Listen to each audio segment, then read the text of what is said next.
രാത്തിങ്കൾ പൂത്താലി ചാർത്തി. അതാണ് ബെസ്റ്റ് പാട്ട്. 2 പാട്ട്. അതായത് ഒരു ഇല്ലത്തേക്ക്, ക്ഷയിച്ച ഇല്ലത്തേക്ക് ഒരു പെൺകുട്ടിയെ കല്യാണം കഴിച്ച് എന്നോട് സിറ്റുവേഷൻ പറഞ്ഞു തരണം. അവൾ വലത് കാല് വെക്കുന്നിടത്താണ് ഞാൻ ഷോട്ട് വെക്കുക എന്ന് പറഞ്ഞാൽ ആദ്യം എനിക്കത് അറിയണം എങ്ങനെയാണ് ഷോട്ട് എടുക്കുന്നതാണ്. എന്നെങ്കിൽ എനിക്ക് അതിൽ അവിടെ നിന്ന് പാട്ട് തുടങ്ങാൻ പറ്റുള്ളൂ. വലത് കാലെടുത്ത് വെച്ചിട്ട് ഇല്ലത്തേക്ക് കയറുകയാണ്. ഒരു ട്യൂൺ തന്ന അദ്ദേഹം. ആ ട്യൂണിന് എന്ത് പാട്ട് പോലെ വേണമെന്ന് അദ്ദേഹം ഒരു ഉദാഹരണം പറഞ്ഞു തന്നെ എനിക്ക്. അദ്ദേഹത്തിൻ്റെ ഗുരുനാഥൻ്റെ പാട്ട്. പുഷ്പമംഗലയാം ഭൂമിക്ക് വേലിപ്പുടവയുമായി വരും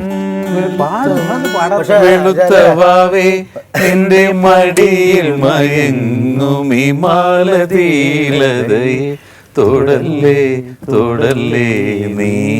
ഇതിൽ വേറെ കുഴപ്പം പറ്റും. ഇങ്ങനെയുള്ള ഇപ്പോൾ പറയുമ്പം നമ്മൾ ഒരു ചെറിയ ചായ്വ് അതിലേക്ക് ചിലപ്പോൾ പോകും. മ്യൂസിക് ഡയറക്ടറും പോകും അല്ലേ? ഇൻസ്പിറേഷൻ അല്ലേ? അല്ലല്ല, പുള്ളി പറയുന്നത് ട്യൂൺ ചെയ്യുമ്പോഴേ അത് പിടിക്കാനൊരു ശ്രമം വന്നേക്കും. ആ സ്കെയിൽ വന്നു. പക്ഷേ ഇത് നമ്മളെ കൊണ്ട് പിന്നെ നമ്മളല്ലാതെ ഇതെല്ലാം പലതും കണ്ട് ഇൻസ്പയർ ചെയ്തിട്ടാണ് പലതും ഉണ്ടാകുന്നത്. തിങ്കൾ പൂത്താലി ചാർത്തി കണ്ണിൽ നക്ഷത്ര നിറദീപം നീട്ടി. അതിന്റെ ചരത്തില ഞാൻ തുടങ്ങാം. പാഴിരുൾ വീഴുമീ 4 കെട്ടിൽ നിന്റെ പാദങ്ങൾ തൊട്ടപ്പോൾ പൗർണമിയായി. പാഴിരുൾ ഈ 4 കെട്ട് ദരിദ്രമാണ്, മറാല വീണ സ്ഥലമാണ്. അവളെ കാല് തൊട്ടപ്പം നിന്റെ പാദങ്ങൾ തൊട്ടപ്പോൾ പൗർണമിയായി.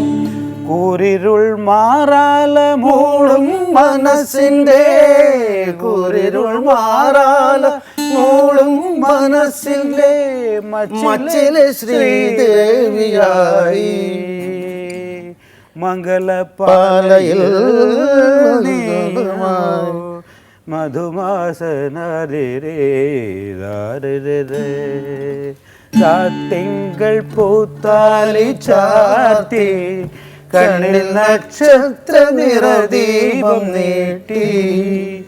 4 കോലായിൽ 4 പൊൽപ്പായിൽ നവമി നിലാവേ നീ വിരിഞ്ഞു നെഞ്ചിൽ നറുജപ തീർത്ഥമായി നീ വിരിഞ്ഞു.